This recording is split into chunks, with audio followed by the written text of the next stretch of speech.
Gate 2023 PYQ के solution के sequence में अब हम बात करेंगे क्वेश्चन नंबर 43 की।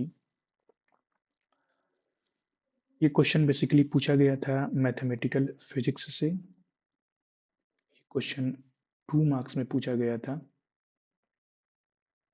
और ये क्वेश्चन था एमसीक्यू सेक्शन से। चलते हैं इस क्वेश्चन को सॉल्व करते हैं। ये क्वेश्चन बेसिकली कॉम्प्लेक्स एनालिसिस से पूछा गया था और इस क्वेश्चन में जो गिवन है वो गिवन है u x, y is equal to x y bracket में x square minus y square. And बात करें भी एक्स कामा वाई की, तो इसकी वैल्यू दी गई है a x to the power 4 plus b y to the power 4 plus c x square y square plus k, यानी कि a x to the power 4 plus b y to the power 4 plus c x square y square plus k. और हमसे जो पूछा गया था वो पूछा गया था a इंटू बी इंटू सी,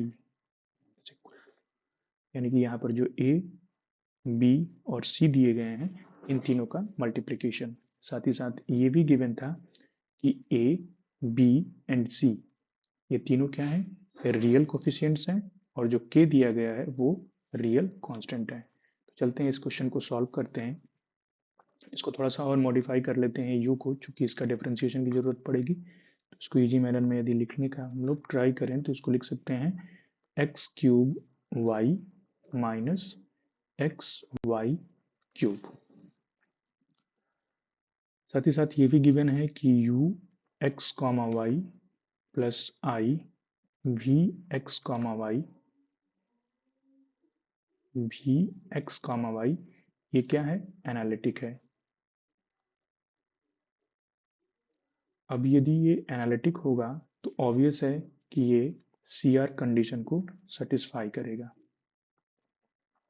अब यहाँ पर हम जो यूजफुल सी आर कंडीशन है वही लिखेंगे, साथ ही साथ आप सफिशिएंट कंडीशन वगैरह को भी चेक कर सकते हैं जहाँ पर u और v डिफरेंशिएबल होने चाहिए। तो यहाँ पर यदि हम बात करें सी आर कंडीशन की, जो कि बेसिकली यहाँ पर यूज हो गई, वो है del u upon del x ये इक्वल होना चाहिए del v upon del y के, और del u upon del y ये इक्वल होना चाहिए minus del v upon del x के। ओके, नाउ यदि हम बात करें dv की, क्योंकि ये फंक्शन है x एंड y दोनों का, तो dvx को हम लोग लिख सकते हैं del v upon del x d x plus del v upon del y d y. अब इसको यदि सी आर कंडीशन से रिप्लेस करें, जो कि मैंने यहाँ पर सी आर कंडीशन लिखी हुई है, तो del v upon del y आप देखेंगे कि यहाँ पर दिया हुआ है, और del v upon del x देखेंगे तो यहाँ पर दिया हुआ है। तो यदि हम इसको रिप्लेस करेंगे यहाँ पर, तो हम del v upon del x की जगह पर लिख सकते हैं minus del u upon del y d x plus del u upon del x d y. अब हमें इसका पार्शियल डिफरेंशिएशन की नीड होगी, तो चलते हैं यहाँ पर बात करते हैं इसके पार्शियल डिफरेंशिएशन की। तो पार्शियल डिफरेंशिएशन की यदि बात करेंगे तो हमारे पास आएगा del u upon del x. Del u upon del x जो आएगा वो आ जाएगा 3x square y minus y cube, and del u upon del y आएगा वो आ जाएगा x cube minus 3xy square, ये दोनों आएगा। साथ ही साथ ये भी ध्यान रखना है कि जो हमारा del u upon del y आएगा उसमें एक नेगेटिव साइन भी है। तो यदि हम इसको यहाँ पर पुट करते हैं तो हमारे पास जो वैल्यू आती है वो आती है सबसे पहले del u upon del y. इसकी वैल्यू को यदि हम लोग यहाँ पर पुट करेंगे तो ये एक्सप्रेशन में थोड़ा सा चेंज होगा, जो माइनस है वो प्लस हो जाएगा, जो प्लस है वो माइनस हो जाएगा। इसका मतलब इसका जो फाइनल एक्सप्रेशन आएगा वो आ जाएगा 3xy स्क्वायर। इसका जो फाइनल एक्सप्रेशन आएगा वो हो जाएगा 3xy² minus x cube dx, और plus del u upon del x में कोई चेंज नहीं होगा, जो आया था उसको एज इट इज यहाँ पर उसका पार्शियल डेरिवेटिव लिख देंगे, तो वो हो जाएगा 3x² minus y cube dy।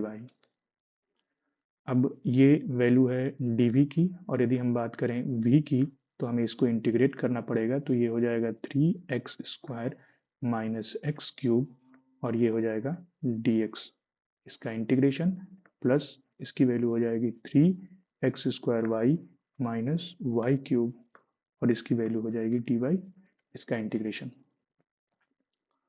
इसका इंटीग्रेशन करेंगे तो इसकी वैल्यू आ जाएगी हमारे पास 3y², 3y² as a constant यहाँ पर ट्रीट होगा और वो बाहर आ जाएगा, तो इसकी वैल्यू आ जाएगी x² अपॉन 2 माइनस इसकी वैल्यू हो जाएगी x⁴ अपॉन 4 प्लस, अब इसको हम लोग इग्नोर कर देंगे, इसलिए कि जब भी हम यहाँ पर dy के रिस्पेक्ट में, सॉरी y के रिस्पेक्ट में जब हम इंटीग्रेट करेंगे तो जहाँ पर भी x का टर्म आएगा हम उसको इग्नोर करते चले जाएंगे, तो इसको इग्नोर कर देंगे तो बचेगा केवल y³ जिसकी वैल्यू आ जाएगी minus y⁴ upon 4 and plus integration constant k।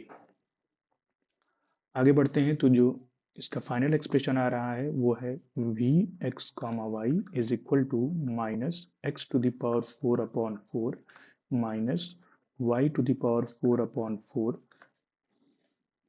Plus 3/2 x² y² plus integration constant k। और जो हमारे पास एक्सप्रेशन गिवन था v का वो था ax⁴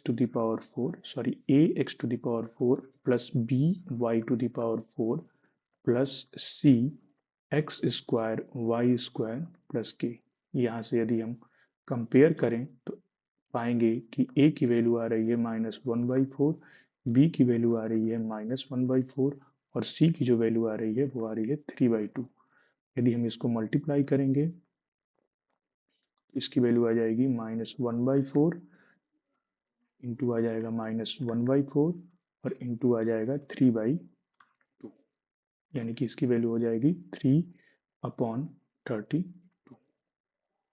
ये आ गया हमारा रिक्वायर्ड आंसर। तो जो हमारा ऑप्शन है 3/32 वो है ऑप्शन डी। बात करें ऑफिशियल आंसर की तो क्वेश्चन नंबर 43 का ये पार्ट था एमसीक्यू का, इसमें ऑप्शन डी सही है और ये 2 मार्क्स में पूछा गया था। Thank you.